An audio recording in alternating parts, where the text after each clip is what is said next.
Welcome to Comics with Dan. I have with me today artist and creator of Hexagon Bridge, Richard Blake.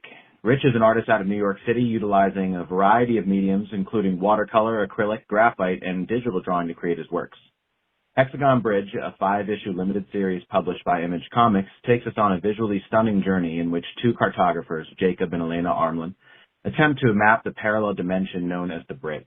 When they become lost in this dimension, it is up to their clairvoyant daughter, Adley, and her sentient robot companion, Staten, to find them and bring them home. Rich, welcome. Thanks for having me, Dan. Yeah, absolutely. Yeah. Leading up to all the discussions leading up to the first issue of Hexagon Bridge, everyone was just clamoring about how the art looked in it. So it was really not any surprise at all to find out that you were sort of had a traditional artist background. So I thought that the whole series was really great, and that the art particularly stood out and was fantastic. Oh, thank you. Yeah. So just to kind of get into it.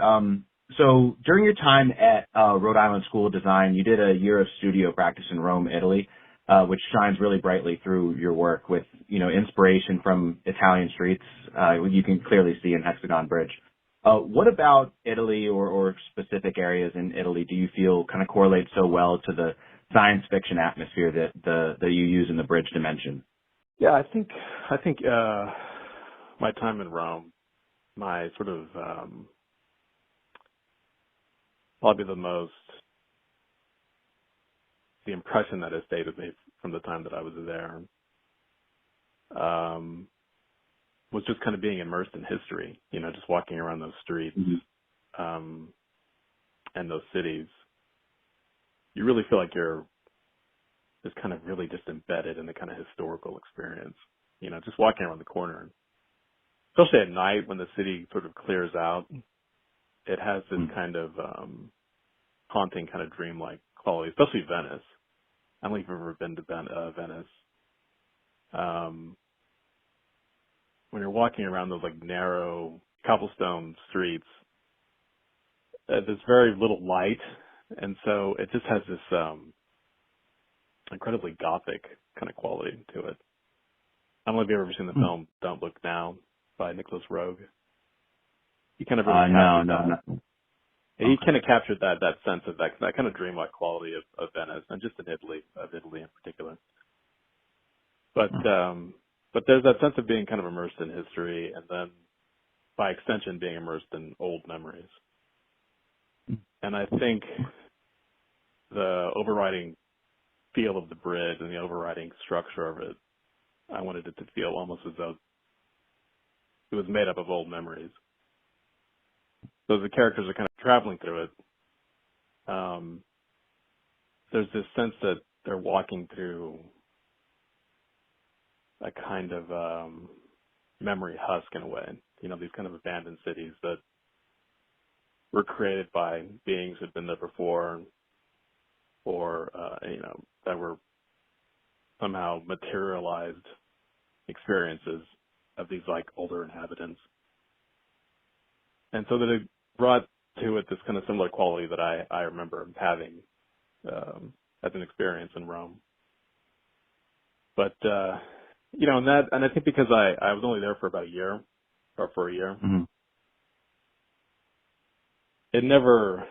that quality never really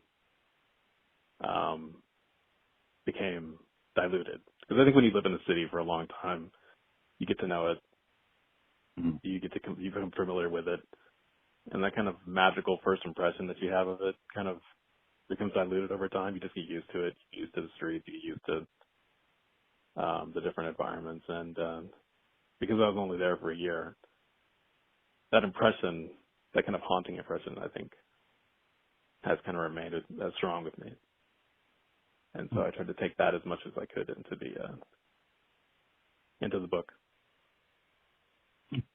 And I think, what you're saying about how you only have, when you have a limited amount of time in a place that, it has that sort of has that magical quality. I think that really comes through in Hexagon Bridge because of the changing environment. So you see, at each page turn, you get treated to sort of a new landscape. It's not So you kind of get that magical feeling over and over again each time, the environment in the bridge changes, and you just see, and as you illustrated it in the book, the sort of geography, or not geography, the geometry, the shapes kind of dissipate, and environment is created, and I think that really captures that. So the kind of thing about whenever you're dealing with like a science fiction story, whenever you set out to do something like that, I mean, the first question you start to ask yourself was, well, what is the world going to look like? Like what's the approach I'm going to take to an environment or a world set in 4040, and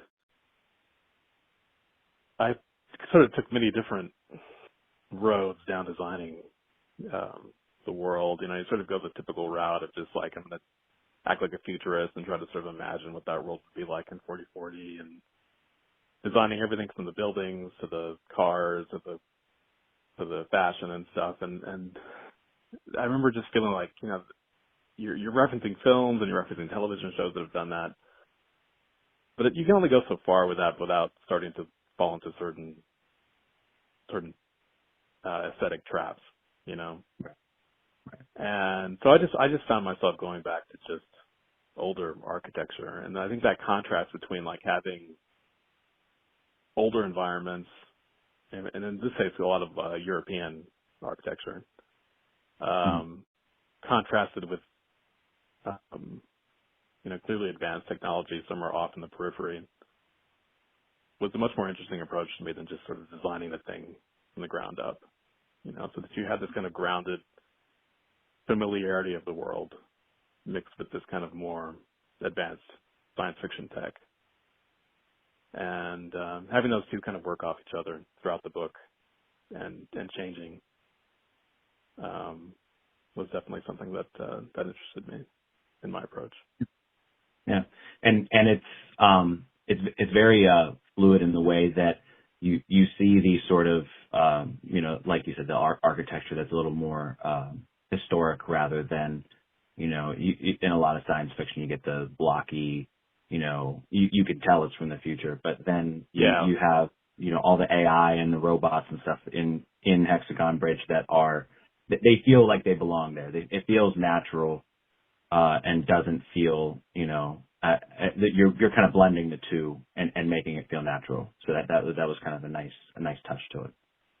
Yeah, I mean, even in the fashion design and stuff like that, I mean, I just found myself going to my own closet and picking stuff out that they would wear, and not kind of designing some sort of like high tech outfit that they might wear or anything like that. I mean, I just wanted it to feel as natural as possible and as familiar, Right. to the contemporary world in a way. And then just having these little bits of sci-fi machinery here and there, but not having that be kind of the overwhelming aesthetic of the book, Right. And a lot of times I think science fiction can get overwhelmed with, like, well, this is the year 4040, so what does this look like? What does this look like? And and it can kind of overwhelm you. Whereas, in Hexagon Bridge you have there's flying cars, right? But it looks like a regular car. It's not anything out of the ordinary. It's a normal car that just happens to have the ability to fly. So it doesn't take away from the story that's being told, what's happening in the story. It's just it's kind of it feels like you were saying, it feels natural. So and the way that sort of works within the logic, I guess, of the story, and especially within the bridge, is that they're just kind of finding these old things in there that they're modifying, right, rather than sort of building up something from the ground up from some kind of new kind of technology. It's just more that they're kind of retrofitting, I guess, in a sense. Right. Older technology that they're finding within the bridge, kind of maneuver around in it, and that was kind of more interesting to me than just designing 4040, which, I mean, I have no idea what that's going to look like. Yeah. Right. Exactly. Sort of in a similar vein, I feel that you left the Hexagon Bridge open for kind of further exploration. You have both the massive sort of world that you built as the bridge, the ending of the story, which I don't want to spoil anything, right, for anyone that would be listening. But I do feel that the world that you built and the story that you told have been left open. Do you have any intent to sort of continue the story, or is it sort of up to the imagination of the readers to see what's next for Adley and Staten? Yeah, no, the idea was always to continue it. Okay. Unfortunately, I think it would have been really difficult to pitch it as an ongoing series because I don't really know when I'm going to get back to it. There's a few other books I'd like to sort of get into before going back to this world and these characters. But yeah, I think the idea was to at least do another 2 books, Okay. with the other 5 issues each or more, and have it work as a kind of trilogy of books.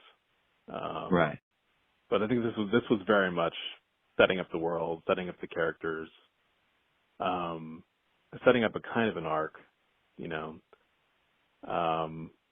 but there's clearly things in it that I'd like to continue to explore, sort of what goes on within Adley's training, within this whole, with Gerardus and that whole sort of world, or Dodden's adventures within the bridge, There's there's so much more narrative potential within that, and it's something that I definitely plan on doing. And even have a few sort of prequels planned with the Dutois character, the photographer android, Mm-hmm. and Right. kind of how he got in there and kind of his backstory and the various things he's experienced. I think would be, and that would be a little bit more experimental, I think. I mean, they may do something more online with that, other than sort of thinking about it as a kind of published work. But yeah, no, the intent was always to kind of make it into a bigger world. It's just Right. setting that all up, and again, it's like, because I want to jump around to some other stories, I didn't want to initially pitch it as a kind of as an ongoing thing, like immediately. It's kind of like when certain films will come out. I guess the most recent would be like the Dune thing, where they put out part 1, but it was, maybe open as to when 2 would come out, Right. or 3. It's not necessarily ready yet to go, or maybe that film was. I'm not sure, but yeah, it's definitely something I want to continue. Great. Yeah, that'd be awesome. I think there's like you said, there's just so much there that you can still unpack. Yet I do still think that the first 5, these 5 issues kind of they still tell a complete story while still giving the ability to branch off on so many different things, which is I think really the perfect way to do a comic series. And then ongoing series, I mean, just the time commitment that those kind of things can take, right? Like you said, if you want to be able to do anything else, especially considering you're doing the writing, the art, the lettering, like everything, to be able to do an ongoing, that's going to take up all your time, Yeah, and it's sort of like you work in the store for such a long time, and you just, at least I need a break from it for a little bit and go work on something else, and then kind of return to it again with fresh eyes, Right. Well, and so you posted art from Hexagon Bridge on Instagram as early as 2016. Was this always meant to be a comic, or kind of did it evolve into that's how you wanted to tell the story over time, or kind of what was the process there? Well, I mean, I had gone through, working in film and working in storyboarding for a little bit and doing all kinds of different things.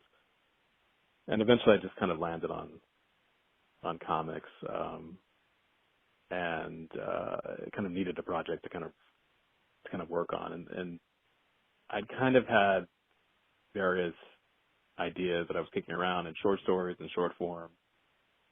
And, but Hexagon Bridge was really the first thing that I thought I would tackle as a complete story, a longer story,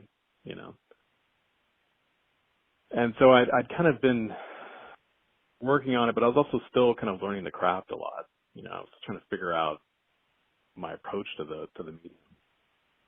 And so I was kind of, in a sense, learning as I went along, and I think that's why you sort of seeing that it took so long, is because there was a lot of trial and error involved in the book.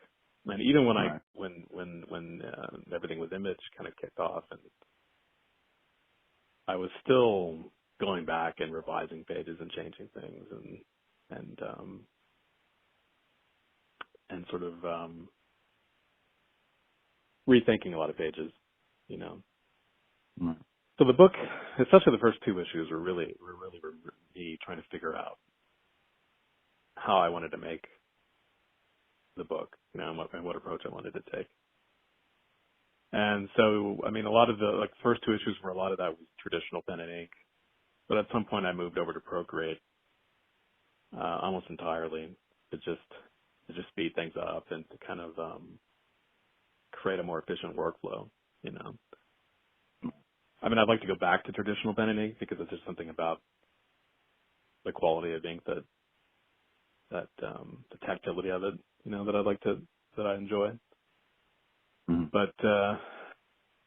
But it was really a learning process, I think. And so a lot of those early posts you're saying is really me trying to figure out how to make comics, and how I wanted to make comics. And so it's kind of, in a way, putting myself through my own school of cartooning, I think, and using Hexagon as a kind of thesis project, I guess you could say, in a way.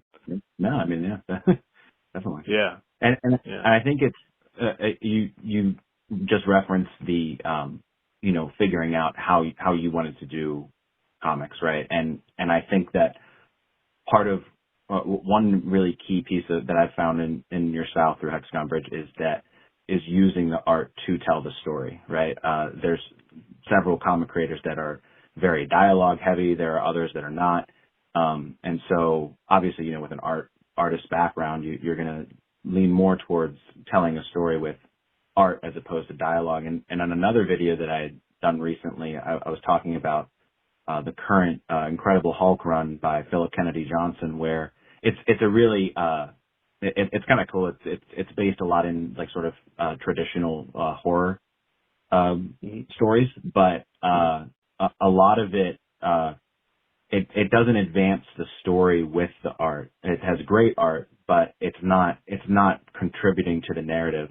Whereas, as I can see in Hexagon Bridge, there's, several pages with no dialogue, but I still feel like the story is moving and it's carrying on, and I can tell what's supposed to be happening next, So It's an interesting style for sure that I really enjoy.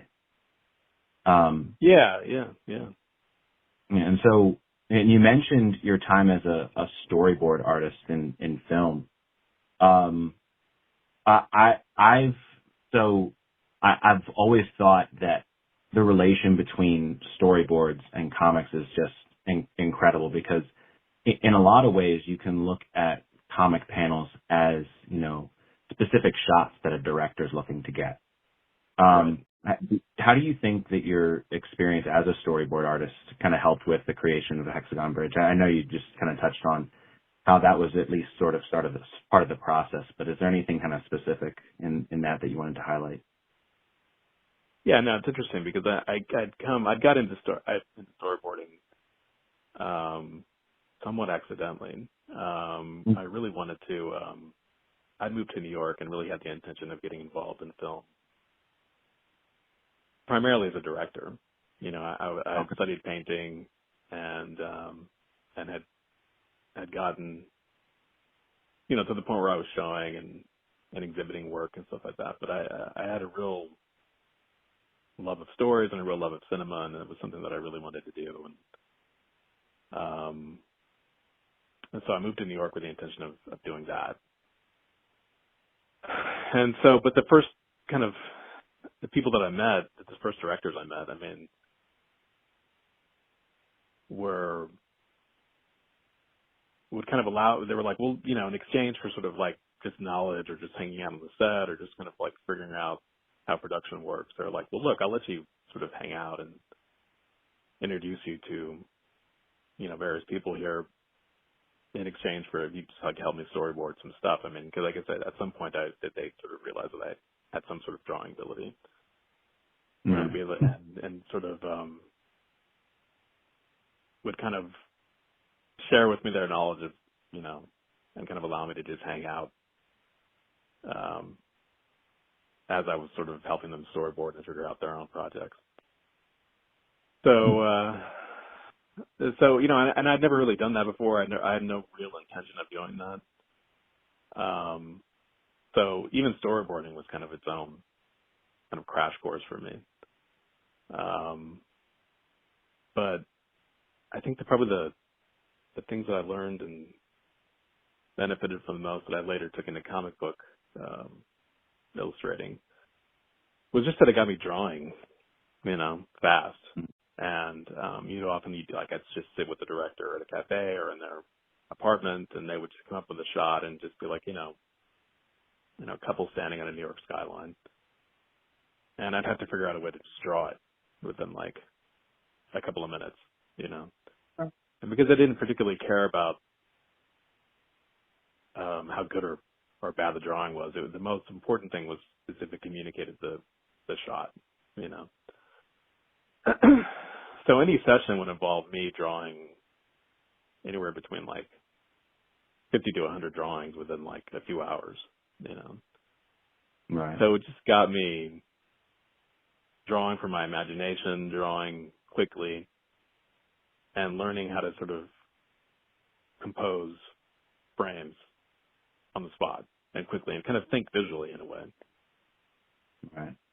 And so I think that probably contributed to the approach that I later took, that you were talking about in terms of just a kind of a more visual approach. But I think it just got me drawing a lot, really. I think that's probably the most valuable thing I took from that experience. Yeah, I imagine it's a ton of practice. Yeah, it's like hundreds of images now.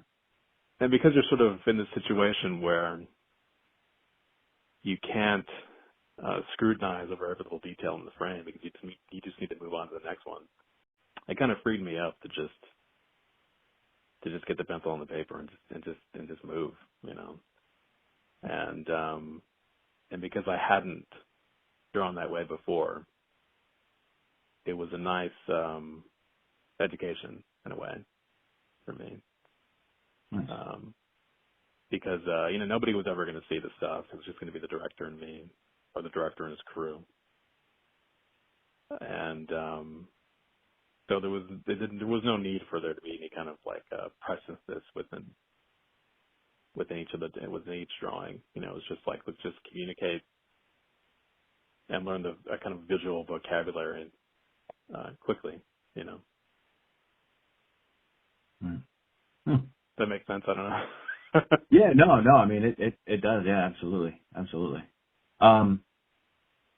And so your work near Via del Corso, it's also the cover of the second issue of Hexagon Bridge. Right. And in that issue, Adley mentions the dream of carrying the polar bear on her back, and her and Dad talk about, sort of the meaning behind that dream. Was that always meant to be Adley or in that picture, or did that sort of evolve along the way and something that's sort of an important work for you that you wanted to incorporate into Hexagon Bridge, or how did that work? I always knew it was going to be Adley. I always knew there was going to be a cover for one of the issues. I didn't quite know where that story, at the time that I was making the cover, I didn't know exactly where that particular cover would fall. But no, I mean, it was always intended to be Adley, and it was kind of a way of, I guess, creating a visual metaphor for what he's going through within the story. Right. And I guess on first glance, you can kind of see it as the bear as being this kind of metaphor for the burden of her task of finding her parents. but I think it has more to do with her focus and her composure and her determination, I think, to carry out this mission of rescuing her parents. And there's this real sense, I think, in it that I wanted to capture of her just maintaining her sort of composure within this situation. That could kind of turn on her at any minute. And so if you look at the actual image, I mean, she's got her head straight. She's got this kind of clear determination, even though she's carrying this huge polar bear on this kind of dark city street. Right. There's this sense that she has, no matter kind of what the situation is, she has to sort of stay focused and clear and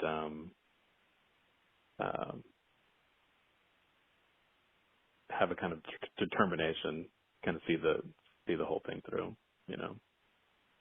But yeah, it was always meant to be. It was always meant to be to her, to be Adley. It wasn't sort of like a one-off illustration that I somehow incorporated back into the book. It was some way of trying to convey that the situation that she's in. Right. And I think that the discussion that Dodden and Adley have when they talk about that dream, I think it encompasses perfectly what you just described it as. So, I mean. Yeah, and even the book, she doesn't quite know what it means. Right. But I think it has something to do with that. It has something to do with her focus, Right. And clarity, and maintaining some sort of clarity about where she needs to go and what she needs to do. What do you feel that, I mean, you sort of have worked in several different, mediums. What do you think that the medium of comics specifically brings to your art that other mediums can't really bring across? Like what makes it sort of a strong, way to display the art that you kind of want to get out there? My experience in film and dealing with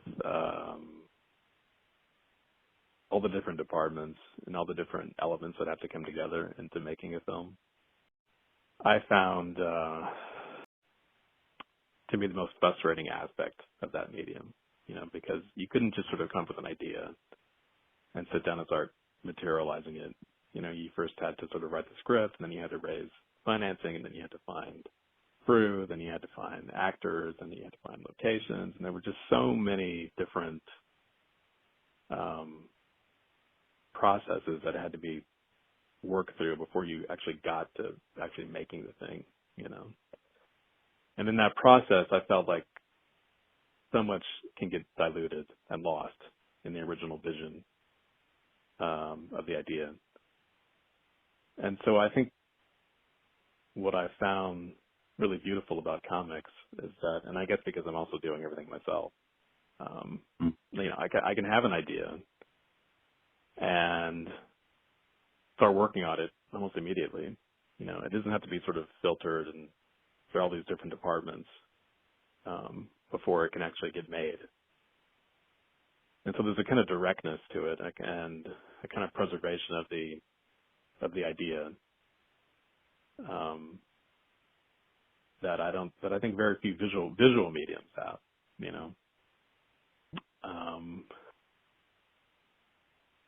and you can just, it's so elastic, and you can kind of bend things in a certain way that because again it's just me, and it's not, it isn't like when you're on set and you have an idea that's maybe a kind of a tangent. I mean, that's costing you hundreds and thousands of dollars a minute to go on that tangent, And if I just want to go on a tangent or kind of like try some idea out, it doesn't cost me anything other than my time, really, And so you can kind of play with the form and play with the medium in a way that I think other mediums don't really allow, really, I guess, I guess you can do that obviously when you're writing a novel or something like that. But again, I mean, when you're dealing with just like visual imagery, I can't think of too many other mediums that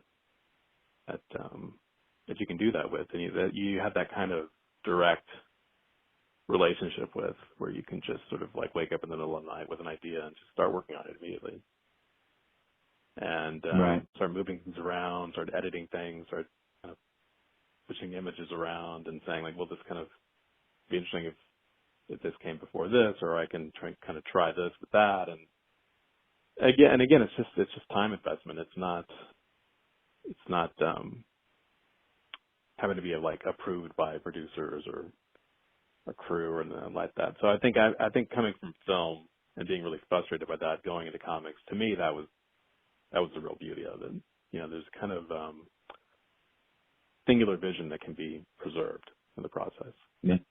Absolutely. Yeah. And I love that answer, especially because of who published Hexagon Bridge, because Image Comics was founded on pretty much that exact premise.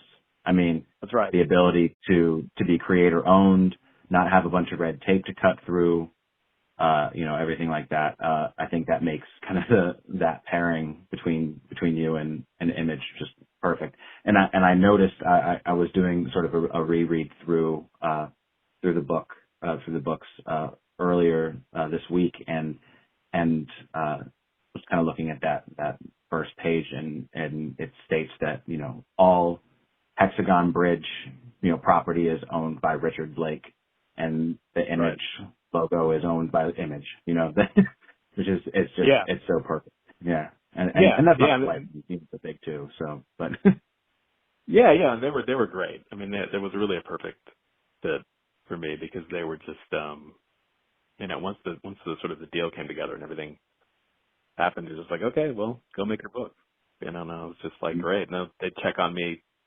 Eric would sort of check on me periodically and kind of just to see how things were going. But it was more or less how I worked when I was making paintings. I mean, it was just me in my studio, working the book out, which is for me the best way to work. Yeah. So if you had to give an elevator pitch to someone to place the Hexagon Bridge, the trade paperback that's coming out on their pull list order, what would you say to them? If you had a short amount of time to try to get someone to get interested in it. Mm.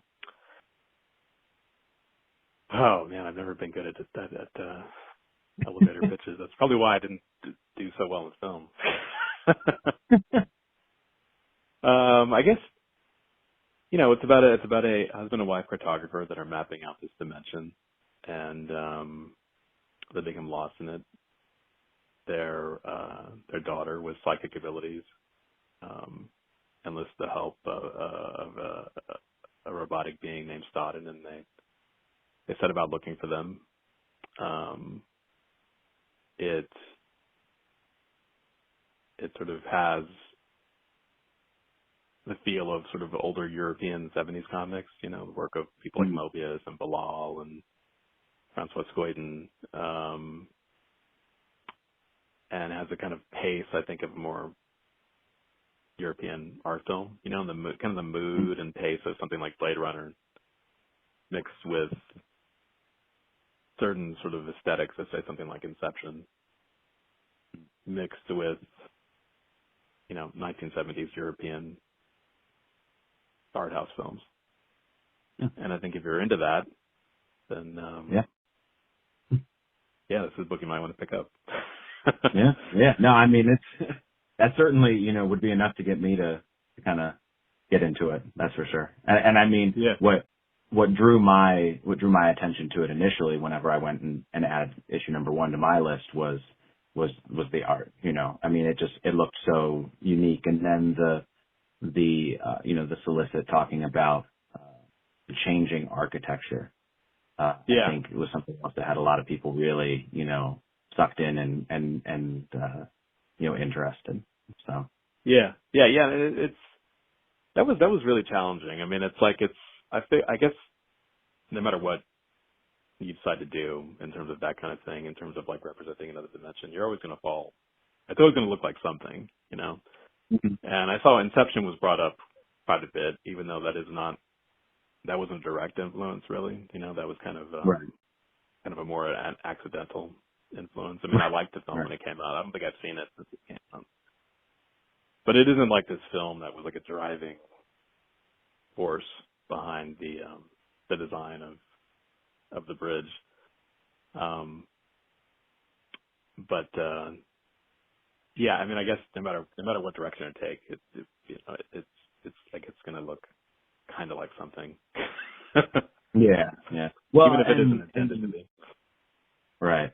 And I don't know. I mean, I can definitely understand the correlation that people might make to Inception, but once you take even a step into either one of them, what Hexagon Bridge or Inception, you see how different they really are. The similarities, I think, stop at, you know, the changing architecture is the the operative term there, but you know, Hexagon Bridge deals in real, you know, like this is what's happening in their world. Like they're actually mapping it out and figuring it out.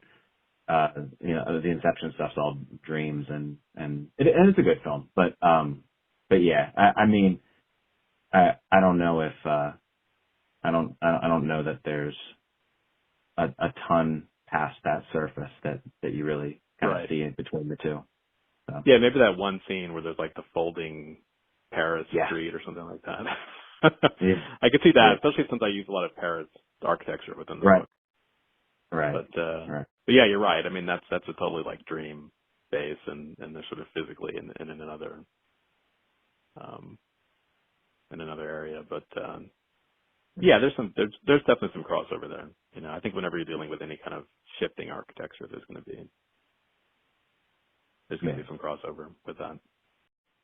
So a future project that you've, you know, been attached to is Spies of Estoril, a series of stories by Oliver Zeller, who's editor on Hexagon Bridge, based on actual events that inspired Ian Fleming's James Bond. What can you tell me about your work on that so far?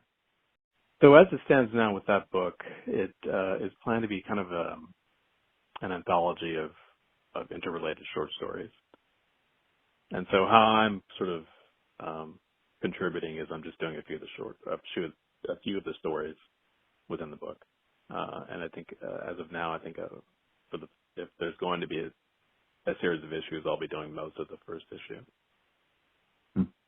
But that's a book that we've been talking about for quite some time. It's really a beautiful set of stories that Oliver has really put together and researched thoroughly, and you know, really fascinating stuff about, you know, events and characters that have based on real historical events and actual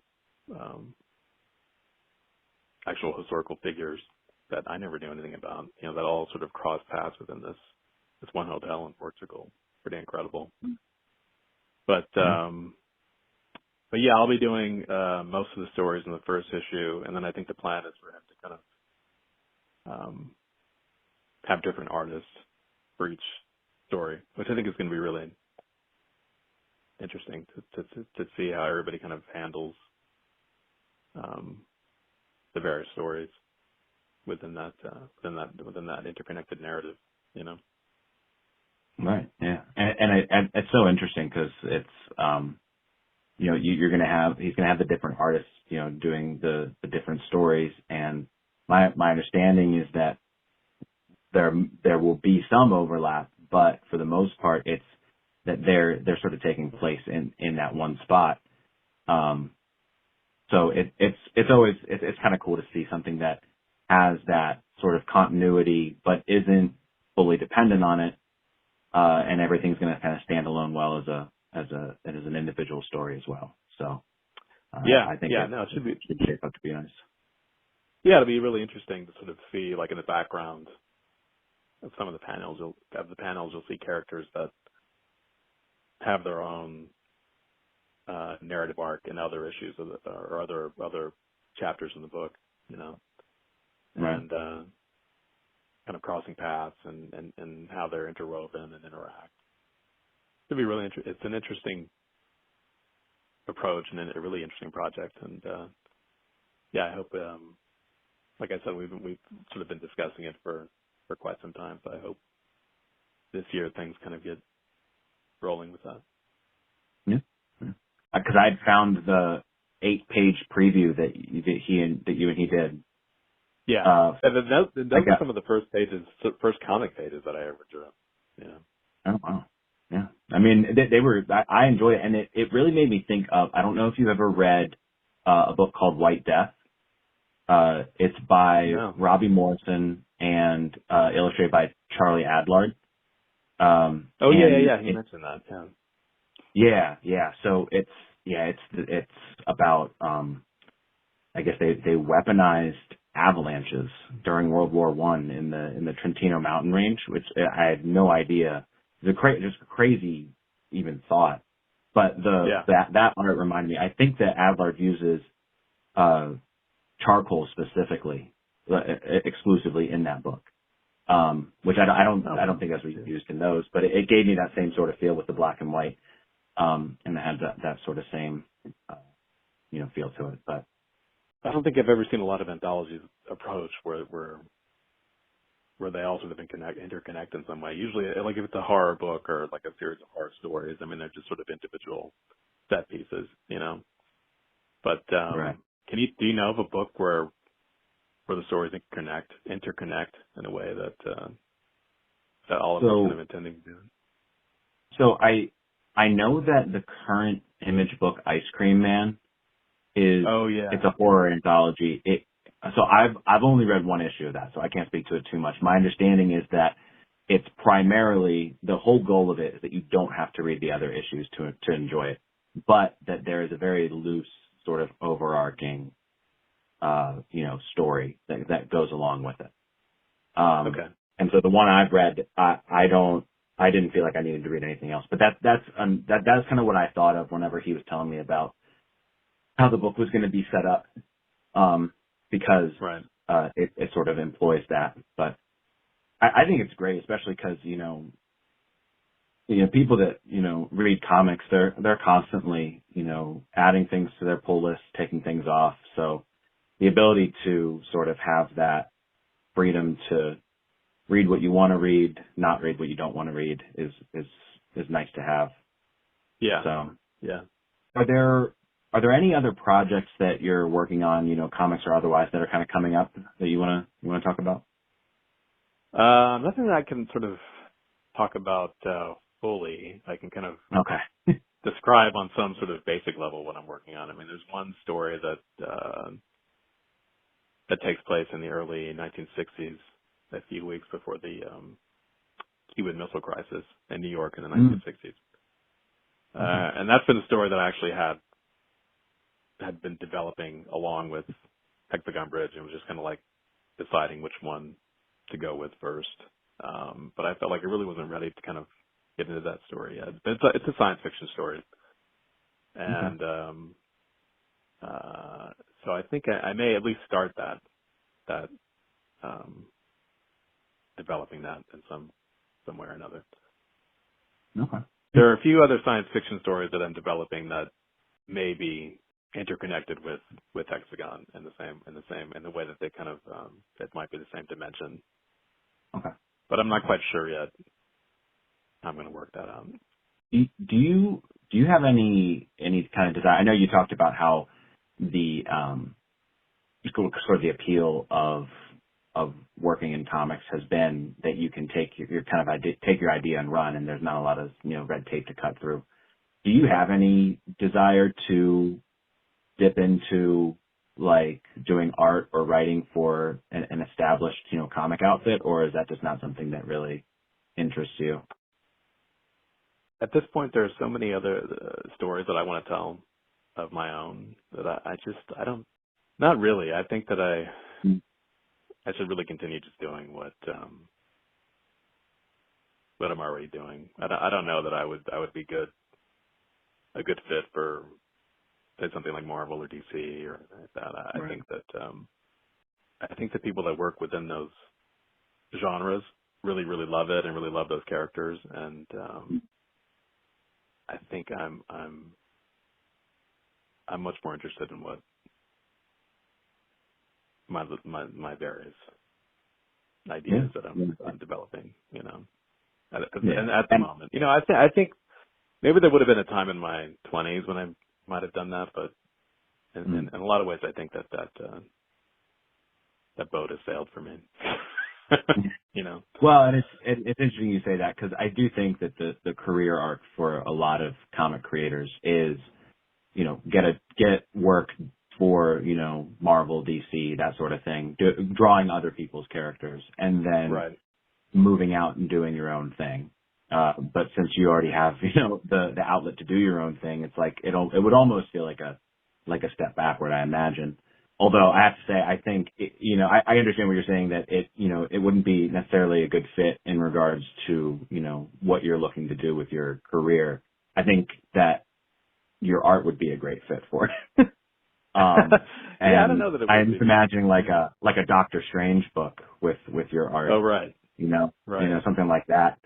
That I mean, you know, I'm not, you know, you never say never kind of thing. I mean, I think, I don't know, if somebody had approached me and with something like a Doctor Strange that just seemed like a short story or something like that. You know, I can't say that I wouldn't at least try to do it, just for the experience of it. But I think in terms of the overall picture of things, I think I just want to keep doing, you know, what I'm doing. Okay. All right. Well, I think that's all I have. Thanks so much for talking with me. It was great having you. Yeah. Thanks so much, Dan. Yeah. The collected trade paperback for Hexagon Bridge is due to be released May 14th of 2024, and the final order cutoff date to get that on your pull list is April 22nd.